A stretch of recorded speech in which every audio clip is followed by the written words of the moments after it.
Oh, what fell? Do I have to remove you two from the promises? Can you tell I like the half up, half down? No. Well, my hair's been like this in like so many recent videos. And this bit of hair is really annoying me. Hi everyone, welcome or welcome back to my channel. Today is the first wrap up and TBR video of 2024. I'm filming this and putting this up a bit late. I'm sorry, but I haven't filmed it yet and I kind of forgot about it. It's a new year. I forget everything at that time. In the month of December, I actually read 4 books, which is pretty good. It's a step up from October and November. I only read like 1 book in both those months, and I'm pretty sure October was a DNF, but I counted it as I've kind of read it, you know. I have 6 books on the TBR for Jan, because 3 of them are like options, just in case if I get bored of the other books. 3 of the books are part of one series, and I want to complete that series this month. If not this month, the next month. If not Feb, then March. And I'll keep going until I've completed the series. But we're just gonna get right into it. I'm just gonna start talking about what I read in December and tell you guys what I'm going to be reading in Jan. The first book that I had read in December was The Brothers Hawthorne by Jennifer Lynn Barnes. This is the sequel-ish, or like the 4th book. I don't know what's happening with that series, but this is the sequel to the Inheritance games. Instead of being in Avery's POV, you are in the POV of 2 of the Hawthorne brothers, who is Jameson and Grayson. Still very upset we didn't get Nash and Xander's POV, because I really needed those POV in this book, honestly, I'm not gonna lie. But hopefully we'll get their POV in the next one. If we don't, I will riot. This book has 2 different plots. In Grayson's one, he goes to meet 2 new characters that are introduced into this book. He basically goes to help them out because they get into some trouble and a lot of stuff happens along the way. And then in Jameson's one, you get Jameson and Avery. We don't get Avery's POV in this one, obviously. The Brothers Hawthorne. There is this exclusive gambling club that Jameson and Avery wanted to get into, and then there's like little game that they have to play in order to win something. Like, I don't want to give away too much if you haven't read the book yet. I gave this book 3.5 stars. I'm still debating on it. I really wanted to love this book, and I thought it was going to be such a great book because it was one of my anticipated books of 2023 after it was announced, and it was honestly such a letdown. I was so disappointed in this book. I didn't like the fact that we had 2 storylines going on, because it honestly took me a while to follow because I kept forgetting whose POV I'm in, what's happening. I was listening to the audiobook of this as well instead of reading the physical copy, because I just felt like listening to an audiobook, so I listened to it on Spotify, and the voice actors / like narrators are actually pretty good. I just wish I followed one storyline. It would have been so much better, but I am excited for the next one. I hope it is better than this one. The next one is supposed to be The Grandest Game, which, if you read the final gambit, there's a little snippet of something that Avery decides to do. And honestly, I thought we were going to get that in this book, but it happens at the end of this one again. Hopefully that one will be better, and I'm excited to see that one. The next book that I had read for the month is What Happens After Midnight by Kale Wolfer. I've actually read one of her other books, which was The Summer of Broken Rules, and I really enjoyed that book. It was very fun, very fast paced, and so when I saw that this book was in store, I was like, I have to get it, and I read it this month. This book follows our main character, Lily. She's in her last year of high school before she goes to college.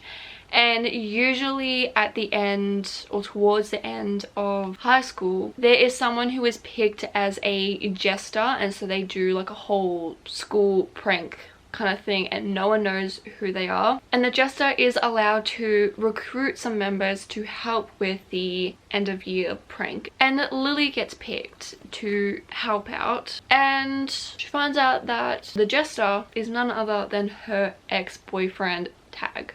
I really enjoyed this book. I give this book a 4 stars. It was very good. I love Kale Wolfer's writing. It's very fast paced, easy to follow, and just very entertaining. This book does have, what is it, representation like diabetes. One of the characters has diabetes in this book, and it's handled very, very well, and I really enjoyed seeing that in a book because I don't think I've ever seen a character have diabetes before. I know there are other books where characters have like autism, Down syndrome and all that, but I haven't seen anyone with diabetes yet. So it was very nice to see that kind of like representation in the book. The side characters in this book, I love them so much. I really need a book of their own because I love them. It was very fun as well to try and find Taylor Swift song references in this book. K.L. Wolfer is known to have Taylor Swift references in this book, and this one also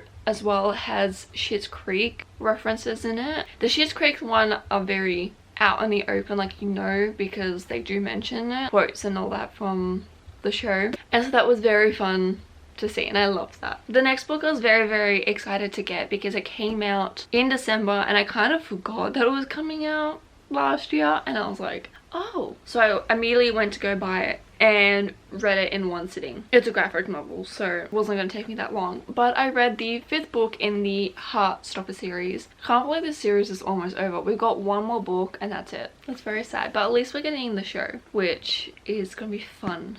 If you don't know about this book series, where have you been in the book community? I don't know if you're new here, but this you need to read immediately. They're graphic novels, but they're just so fun to read and I love it. But this one I'm not gonna say too much about because obviously it's the 5th book, and if you haven't read it, you need to read it. I will say there is topics of like eating disorders, so if you're not comfortable with that, maybe check the trigger warnings or just go into it with an open mind that there are going to be times where they do talk about eating disorders throughout the book. People are gonna probably think that I'm nuts for not rating this 5 stars. I rated this a 4.5 stars.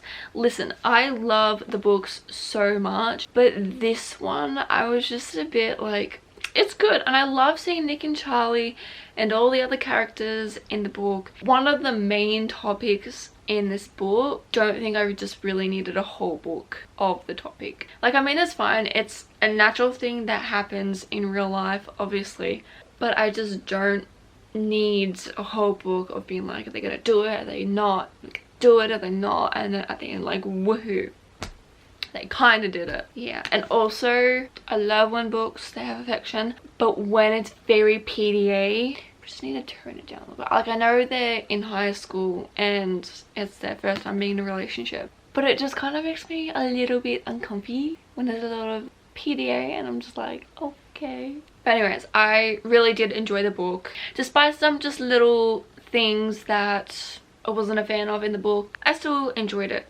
a lot. That was the books that I read. Very proud of myself. My goal for this year is to read at least 60 books. I feel like 2023 for a lot of people was kind of a letdown because a lot of the Goodreads reading goals that everyone's posting, everyone's numbers were under what they had wanted to read. Like, so many people, if they wanted to read like 100, 200 books, they only read like 60 or 80, which is really good still. Like, that's not a bad thing, but it's just seeing everyone else's reading goals for 2023 and seeing that a lot of them didn't meet the goal. I just feel like everyone was in the same boat, and so hopefully this year it'll be okay. But I did put 60 books down, so we're gonna see how that goes. We'll start off with the short books that I have on top because they are kind of like palette cleansers just in case if I need them, but obviously there will be other books that I'm gonna read. Actually, I'm gonna add this onto the pile because I'm technically reading it right now. The first book that I want to read is Rock Paper Scissors by Alice Feeney. I just got this in the mail on Tuesday and I'm so freaking excited to read it. I've been wanting to read it like since people had started mentioning it, and I was like, I need more thriller books, so I want to read this. It's very short as well. How many pages is it? Oh, it's 310 pages.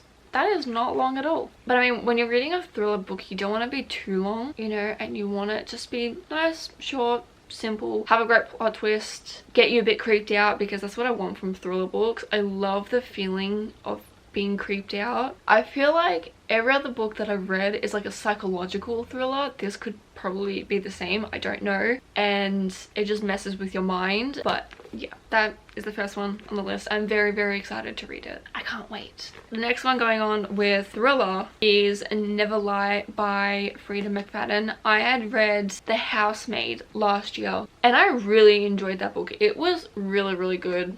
Again, that one is a psychological thriller because it messed with my mind and I was like, what? I do want to read another one of her books. I do love her writing as well. I have heard this one is really, really good and we're gonna see what happens. I know it's supposed to be like this couple moves in and they find tapes of this old, wait, who was that supposed to be? Yeah, psychiatrist. Sounds exciting. Terrifying probably, but exciting. The next one I want to read, I did start last year. Got 100 pages in and put it down. Mainly because I just wasn't in the mood for it and I didn't want to continue reading and then hate the book. But that is Flawless by Elsie Silver. This is the first book in the Chestnut Spring series. I just want to continue it. I don't want to leave it how it is. I don't know. I've just been looking at the book and being like, I feel like I could read this book now and end up really either liking it or loving it. So we're going to see what happens. The next one that I want to read, I'm currently reading-ish. I started it and then I haven't stopped yet. How many pages am I in? I'm 6 pages in. I haven't even finished the first chapter.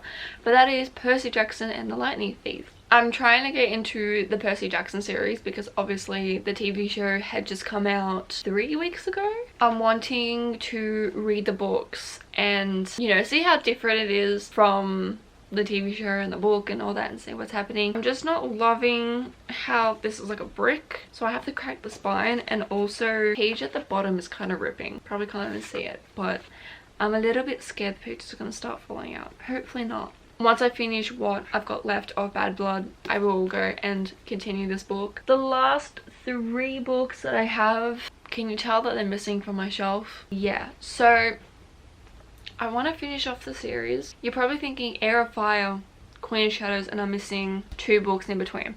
I've already read them. These 2 I'm just doing a reread of so I can annotate the books. This one is just a little bit annotated so far and I'm so excited to reread this one because this will probably be one of the most annotated books I have ever read and annotated.